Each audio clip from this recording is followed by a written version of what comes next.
నీ బ్రతుకులో ఎదురయ్యే ప్రతి శ్రమ దేవుడు ఎందుకు అనుమతించాడో తెలుసా? శ్రమలలో నిన్ను నాశనం చేయటానికి కాదు. ఒక రోజు రాబోతుంది, తప్పకుండా ఆ శ్రమ నుండి నా దేవుడు విడిపించబోతున్నాడు. మరి ఎందుకు అనుమతించాడో తెలుసా?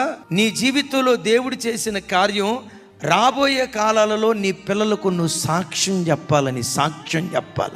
నాన్న, ఒకప్పుడు నా బ్రతుకులో ఇంత కష్టం వచ్చిందిరా, ఆ ప్రాణ బాధలు ఆవరించినప్పుడు చావాలో బ్రతకాలో అర్థం కాలేదురా, యేసయ్య పాదాలు పట్టుకున్నానురా, యేసయ్య పాదాల దగ్గర ఏడ్చానురా, అట్లా కన్నీళ్లు కార్చడాన్ని బట్టి మరణంలో నుండి జీవానికి దాటించాడురా.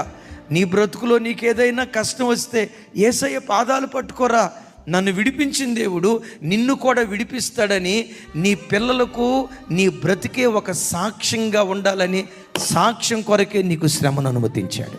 ఈరోజు నీకు అనుమతించిన ప్రతి శ్రమ రేపటి దినాన దేవుడు సాక్ష్యంగా మార్చబోతున్నాడు.